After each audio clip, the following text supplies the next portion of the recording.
Hi friends, இன்றைக்கி எபிசோடில் நம்ம விஜய் வெட்கப்படுறத பார்த்தா லவ் தான் சொல்லுவாருன்னு நினச்சோம். ஆனால் இல்லை, அழகான வெட்கத்தோடு ஹாப்பி பர்த்டே சொல்கிறாரு காவேரிக்கு. காவேரியை கோவப்படாமல் தேங்க்ஸ் சொல்கிறா. நம்ம குட்டி காவேரியை இங்கே ஒரு பொக்கே கிஃப்டாக தரா. எங்கள் அம்மாவுக்கும் இன்றைக்கி தான் பிறந்த நாள்னு சொன்னதும் அப்படியான்னு சொல்லிட்டு ஆச்சரியத்தோடு பார்க்குறா நம்ம காவேரி. நம்ம விஜயம் என்னோடய கிஃப்டாக இதை தரேன் வாங்கிக்கோங்கன்னு சொல்லிட்டு சொல்கிறாரு. கிஃப்ட்டு கொடுக்குறாரு. அதையும் சந்தோஷமாக தான் வாங்கிக்கிறா, கோவப்படலை.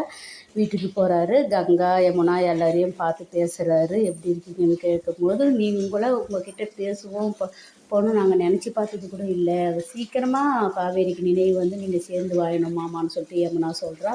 கங்காவும் சொல்கிறா. இந்த இடத்துலையும் ரொம்ப அழகான ஒரு ஃபேமிலி எப்படி ஒருத்தரை சந்திக்கும்போது சந்தோஷமாக பார்ப்போமோ அந்த சந்தோஷம் நம்ம கங்காவுக்கும் யமுனாவுக்கும் முகத்துலேயும் தெரிஞ்சுது. அழகாக இருந்தது. இந்த பர்த்டே அரேஞ்ச்மெண்ட் எல்லாமே நம்ம விஜய் தான் பண்ணுவார். அழகாக ஈவினிங்கில் நம்ம குட்டி பாப்பா பர்த்டேக்கு உள்ள காரில் இறங்கி ஓடியாடுறா பாரு காவேரி, அவ்வளோ ஒரு அழகு.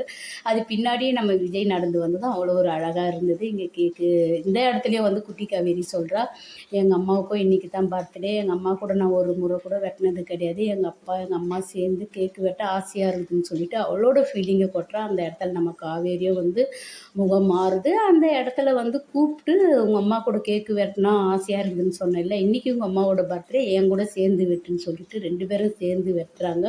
காவேரிக்கு ஊட்டி விட்றா. காவேரி குட்டி காவேரி பெரிய காவேரிக்கு ஊட்டி விட்றா. அழகான ஒரு மூமெண்ட். இந்த இடத்துல எல்லோரும் சந்தோஷப்படுறாங்க. இது எந்த ஒரு பிளான்லேயும் நடக்கலை. இதுதான் இறைவன் போட்ட விதின்னு சொல்லுவாங்க, ரத்த பாசம்னு சொல்லுவாங்க. அந்த அளவுக்கு அழகான முறையில் இந்த இடத்துல கேக்கு வெட்டுறாங்க. ரொம்ப சந்தோஷமாக இருந்தது. கங்காவும் சொல்கிறா, இவரை நீ லவ் பண்ணேன்னு சொல்லிட்டு. அவ்வளோ ஆள் ஸ்மார்ட்டாக தான் இருக்கிறாரு. நம்ம காவேரி உள்ளத்துலேயும் வந்துடுது. அடுத்தது என்ன நடக்குதுன்னு பார்க்கலாம். ஆனால் ஒரு இடத்துல நம்ம விஜயம் சொல்கிறாரு, நம்ம லவ் பண்ணோம், கல்யாணம் பண்ணிக்கணும், குழந்தை பெற்றுக்கணும்னு உனக்கு சீக்கிரத்தில் அந்த நினைவுகளை கொண்டுக்கிட்டு வருவோம் காவேரின்னு. என்ன நடக்குதுன்னு பார்க்கலாம். Bye by.